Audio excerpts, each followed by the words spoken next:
Dun dun dun dun. Welcome to Unhinged Recaps. I just finished this book and I have to talk about it because insanity is just the word to describe what I just read.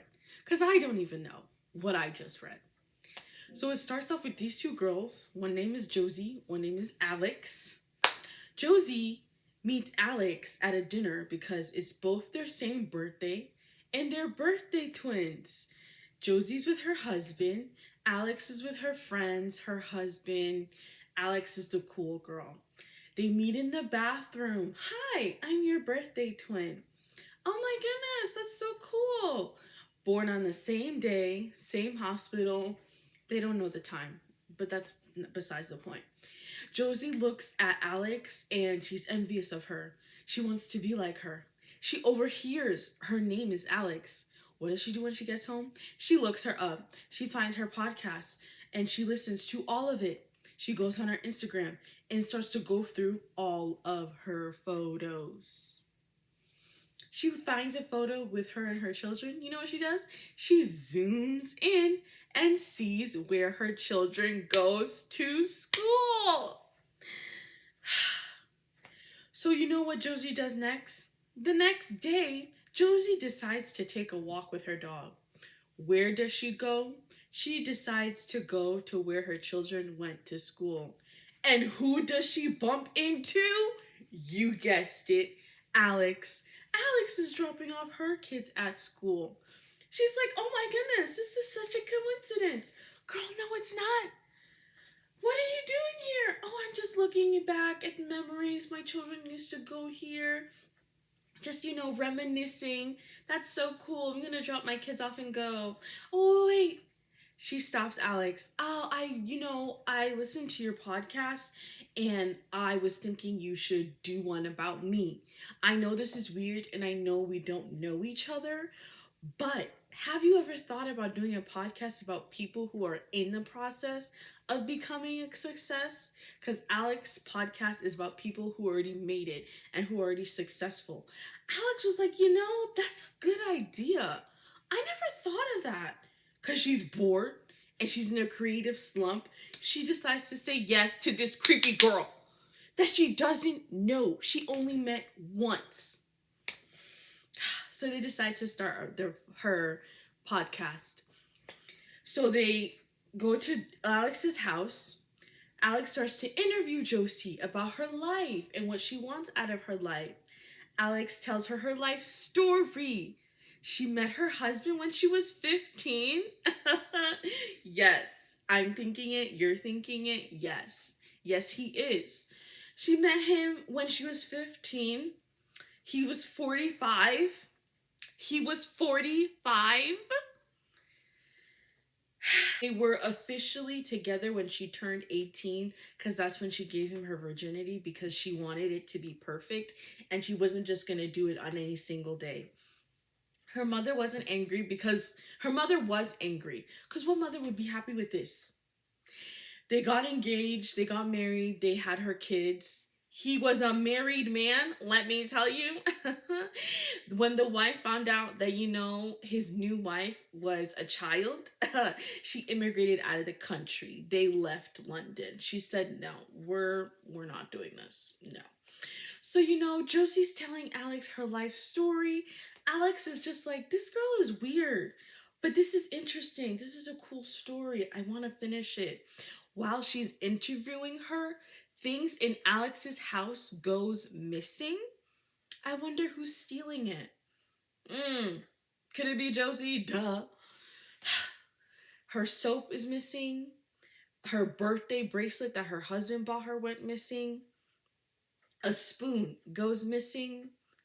They see Josie rummaging through their trash can and taking a magazine out of it. Alex knows this girl is creepy. Her husband knows this girl is creepy. Why is she still interviewing her? We don't know. So Alex meets Josie's mother. Her mother is, not the best person because she's like, I didn't want kids. I never wanted children. I wanted to do this and this and this. I wanted to have a big career. But, after having kids, I need to stay home and take care of the estate. I had to let go of my career and goals for my child. Very much a little narcissistic, but she will touch back on her in a different time. And Alexis sees like, oh, this is why Josie's like this. I understand. No, she doesn't. No, she doesn't. Okay, later on, Alex asks Josie to meet her husband. Let me meet your husband. Let me get his side of the story. Let me understand you better, because I know you want to change. I know you want a new life. You want to break away. You want to do something different. Let me meet your husband. Josie tells her husband, you're gonna come to a dinner. He says, okay. Alexis tells her husband, you need to come to this dinner. Because he has a drinking problem where he likes to, get drunk and blackout drunk, binge drinking drunk. He likes his alcohol, let's just say that. And he has started to not come home some days because he's gone elsewhere in the land of alcohol. And he hasn't been coming home. Alex tells this to Josie. Why? She's telling this to a stranger? You tell me, because we don't know. She tells him, you better come home, because it's only going to be two women, and he's a man's man. He needs a man here. Do you understand? You're going to come to this dinner. Yes, wife, I'm going to come to this dinner. He doesn't come to the dinner. He gets blackout drunk again, and he doesn't come home. At the dinner, Alex meets Josie and her husband. They exchange hello. Josie tells her to show him the studio or whatever. Alex goes to the studio with Josie's husband, Walter. Walter tells Alex, hey, you need to be careful with my wife. She's a little she is controlling, but you don't know you're being controlled until it's too late. She has a weird relationship with the truth. They're not friends, they're not enemies, but they're frenemies. It's very touch and go. What she's telling you, you need to be careful. But Alex is like, you're a pedophile. You groomed your wife. Why would I listen to what you have to say? I'm going to take everything you say with a grain of salt, but I'm not going to take it. I'm going to throw it away. I'm not going to listen. But okay. Walter's like, be careful. You need to be careful. Does Alex listen? No, she doesn't listen. And in this time, Josie was listening to that whole conversation because Alex's son said, hey, Mom, why was that lady standing outside your studio? Well, I was standing outside the door. She was like, what? Yeah, she was standing outside the door of your studio looking in. She looked so mad. She looked crossed.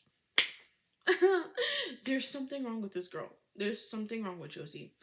Anyways, Josie's angry that her husband didn't come home. Alex's husband didn't come home. She's like, you can do better. You don't deserve him. He's not good for you. You don't need him anymore, because Josie doesn't want her husband anymore. And when she said that if her husband were to die, she'd be happy. Problem. She asked Alex, how would you feel if your husband died? Alex said, sad. I would be terrified and horrified. I would not be happy. Was Josie happy with that answer? No, she wasn't. She was almost angry. Why wouldn't she be happy? You deserve better than that. He's not good for you. He's not coming home. Why is she hyperfixating on this girl's husband? Problem. Anyways, Josie and her husband goes home.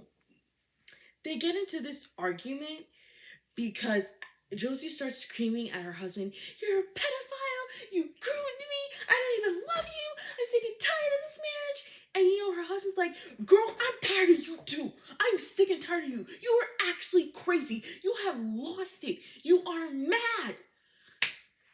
There's a haze goes over Josie's face. Next thing we know, Josie is at Alex's house at 3 a.m., covered in blood. Her face is all beat up. Alex, I need to stay. I just got into a fight with my husband. Me and my daughter escaped. I don't know what to do. I just need to stay. I need to stay with you. Please, can I just stay? Alex was nice and said, yes, you can stay. Even though this girl still creeps her out. And her inner monologue, her discernment, knows something is off. But is she listening to that? No. Her husband finally comes home. She's like, why would you let her stay? And Alex like, what did you want me to do? Look at her. She's all beat up, covered in blood. I don't know what to do. He's like, fine. She's only staying a week because Alex's sisters and their children are coming over. Fine, only a week. Alex gives Josie some clothes. Her clothes. But Josie washes her own clothes. However, the clothes that Alex gave her, she wears that every single day of the week she is there, instead of wearing her own clothes that she washed. She goes into Alex's room and takes her foundation and lip gloss and uses it to cover up her bruises while she's there for that week. During that week, she also steals a photo that Alex's daughter drew for her, a passport photo of Alex's son, a necklace that Alex's husband, gave her, and some trash off the floor. Exactly. In the meantime, they're continuing the podcast. Josie's telling Alex more about her life. Apparently, Josie's daughters, one of them ran away from home, and another one is at home because she has special needs. Her daughter that ran away from home, she had oppositional defiance disorder and was very rough in roughhousing and would get into fights a lot.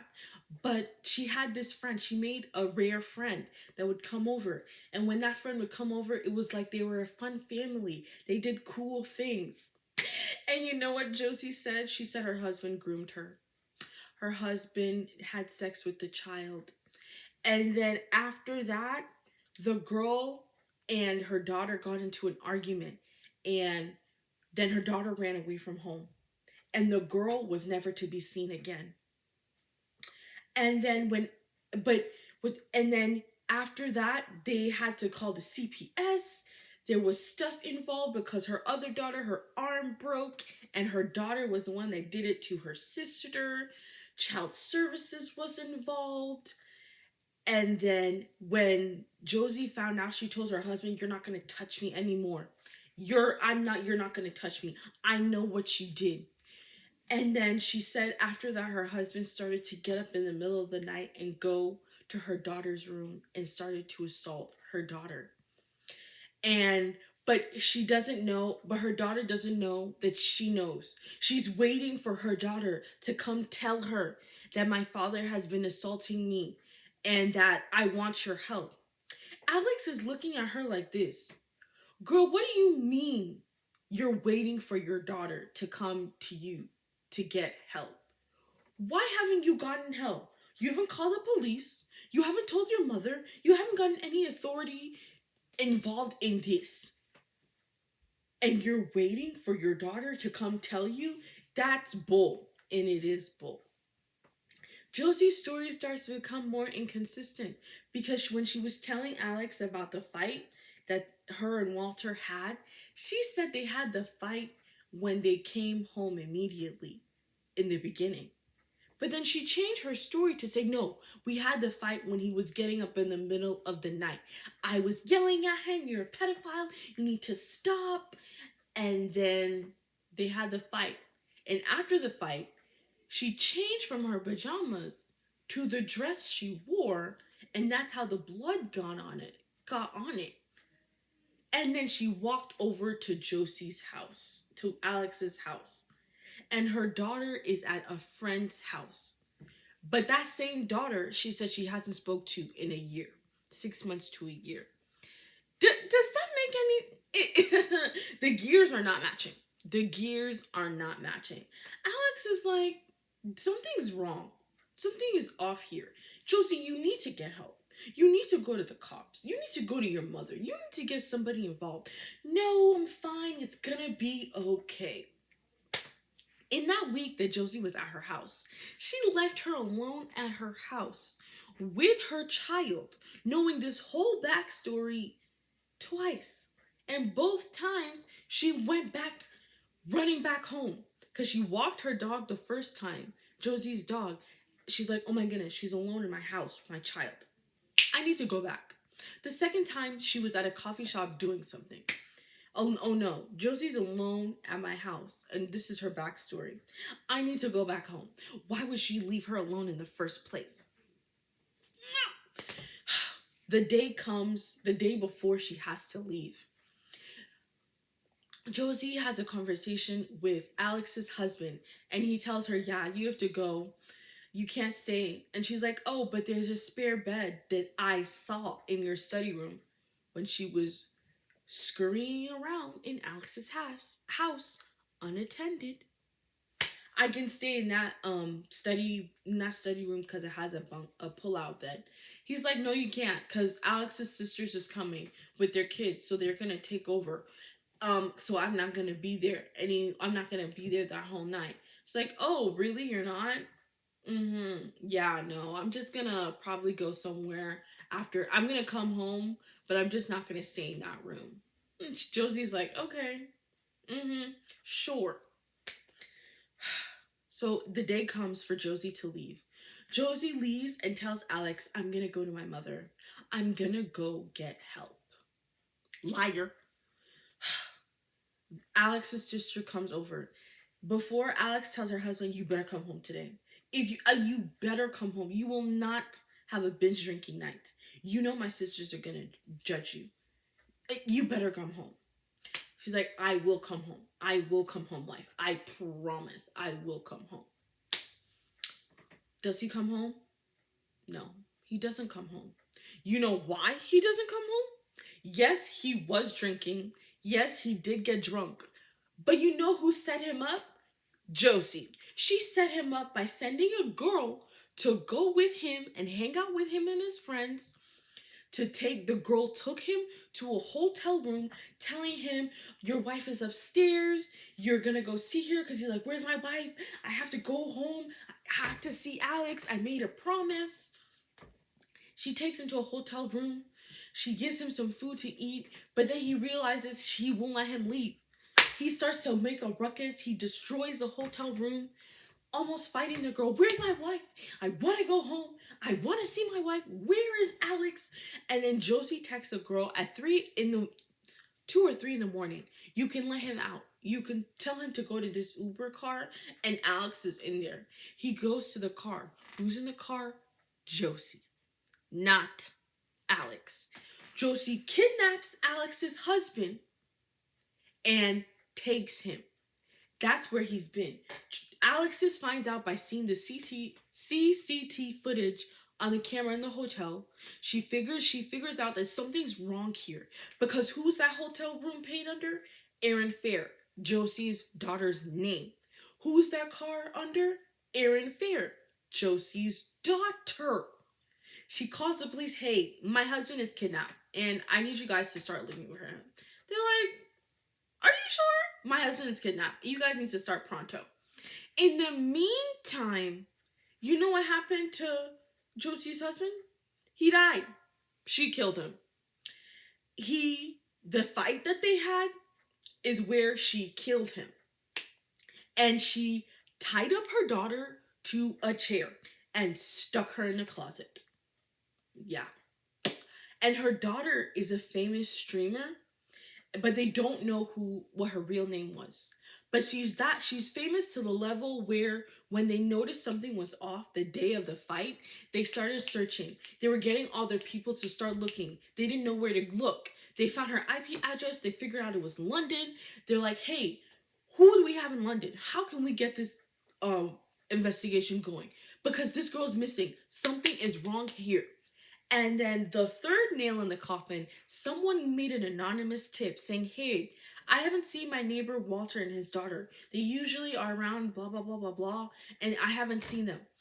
That's how the police caught them and connected both of the cases.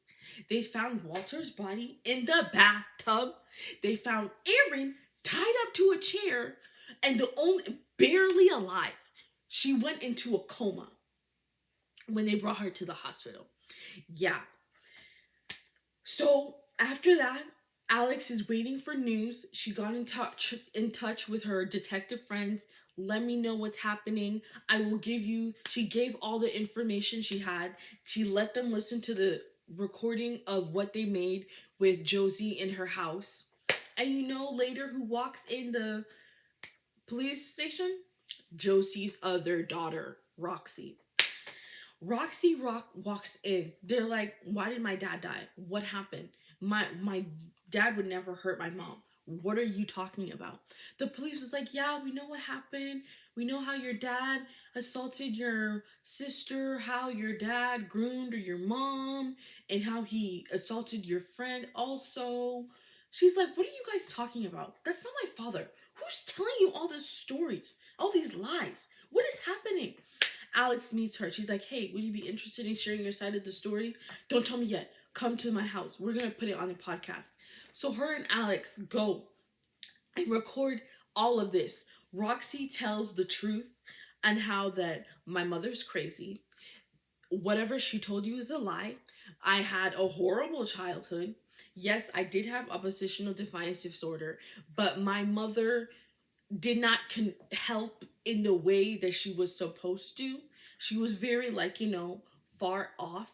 She didn't like when people um took the attention away from her. She wanted the attention to be solely on her. My friend my friend never had a relationship with my father. We were in a relationship, but we didn't tell anybody. And then she went to prom and I never saw her again. I did fight her, but I fought her because I thought she said something about my sister, not because of a relationship with my father. This is all lies. And Alex is just like in shock. Josie was lying. Josie was controlling me. Duh! Walter warned you. You chose not to listen. Then Josie's mom comes in and she's like, "It's time for me to tell you the truth. I thought that you guys were doing something about birthday twins and like the connection and stuff, but it's time I told you the truth. I don't like my daughter. I know I shouldn't say that, but I don't like her. Like, I know I gave birth to her and I never want to talk about that experience because it was horrible, but I don't like her. She was a weird kid. And I know I shouldn't say this, but she was weird. She was always by herself. She didn't like when people would take the attention away from her. I could never have a relationship because of her. Her and Walter, I was in the relationship with Walter. I know he was married. I know we weren't supposed to be together, but me and him were in the relationship first. And then Josie somehow stole him away from me and they got married. Of course, I wasn't happy about this. Pat is Josie's mother telling all of this to Alex on the podcast. Alex is just like, "This is insane. There's something wrong with this girl. She is crazy." And then they were able to find Alex's husband. Was he alive? No, he died.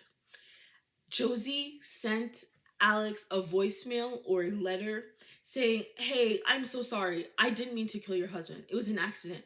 I didn't mean to overdose him. He just wasn't cooperating with the first dose, so I gave him a second one. But Alex, I'm a good person. It was an accident. I didn't mean to kill him. Tell the world I'm a good person. It was an accident." Girl, what do you mean you're a good person? They found his body. He got his burial. Alex is now learning to live without him and her kids. Her parents came. Her sisters were helping her cope and grieve through this process because she essentially brought this onto herself. She was saying how that she wanted pain, she wanted struggle, she was creatively bored. She knew she shouldn't have continued this thing with Josie, but she wanted to see it through. And then they had a pandemic in this world. Well, yeah, they had a pandemic in this world, and during that pandemic, she was trying to figure out how to make money because her husband was the breadwinner. They survived on his income. Now what is she gonna do? So she called up her other friends and they were going to make this podcast a real thing. She needed help to edit this properly. And that's how it was now published, kind of the way Audible had it.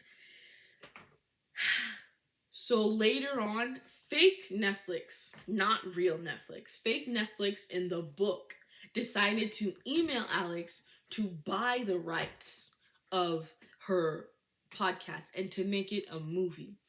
and they made it into a movie. And then in the last few chapters, you hear two girls talking about the movie and how they were saying that Josie's daughters were very sketch, like they didn't look like they were telling the truth, but that this whole story is insane. And then it's Josie's point of view. She's listening to what they're saying. And she's like, it wasn't true. That's not all what happened. And then Josie's having this memory of what actually happened with the girl that she lied that her husband essentially molest. He didn't molest, but she lied that saying that he did. She had, because they found the girl that went missing. Her name is Brooke. They found her body in their old car trunk in a garage that was locked. And guess who had the key? Of course, Josie had the key. So they said that Josie killed Brooke and killed her husband and essentially left her daughter to almost die. Josie had this memory, and the memory was a scene of her daughter Roxy over Brooke's body saying, I didn't mean to. It was an accident. And then Josie was saying, I think this is the truth, but I don't know. And Josie is now undercover hiding because, she's a wanted woman. She's a wanted woman. And then the author decided to add a new chapter. Guess whose point of view it was? Erin, her daughter that was in a coma. Yes, it was. And Erin, everything that we thought was true is not true.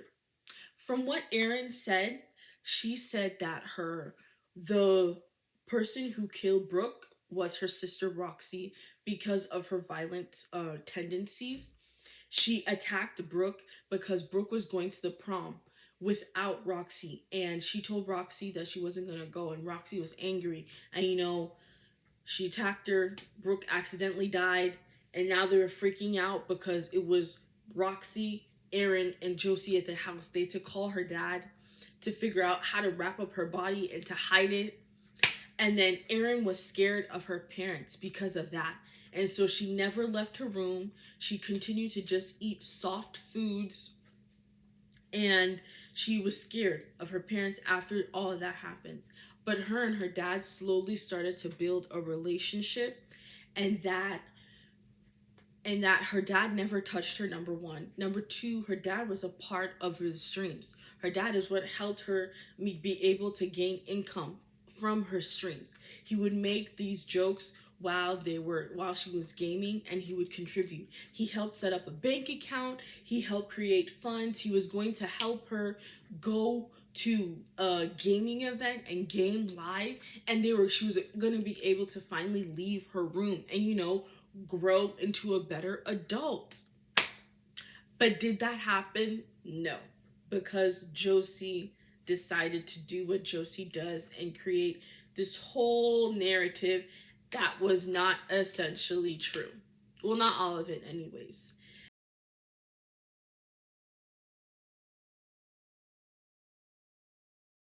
And now Erin was saying that even though her mother was crazy, she never skipped a meal with her. She always gave her food 3 times a day. And then Roxy's complaining about feeding her. That why are you eating all these soft food? You need to grow up. You need to stop doing that because that's weird. And Erin is scared of her sister. And that she was telling her we should have never done the movie because we did lie. We both lied. And now Erin typing up an email to Alex saying, hey, you need to make a new podcast. What do you mean you need to make a new podcast? And that's where the book ended. This was a lot. Like, Miss Jewell, I need you to come front and center. Because what were you thinking when you wrote this book? What were you thinking? This was a very... and you know what the title is? None of this is true. None of this is true. I don't know how to feel after reading this book. I will probably read more of her books because this was insanity. This was crazy. Anyways, thank you for coming to my Unhinged recap of None of This Is True by Lisa Jewell. Miss Lisa, I'm clapping for you, but at the same time, girl, are you okay? I know you needed to take a break after this book because this was too much. Like, this was too much.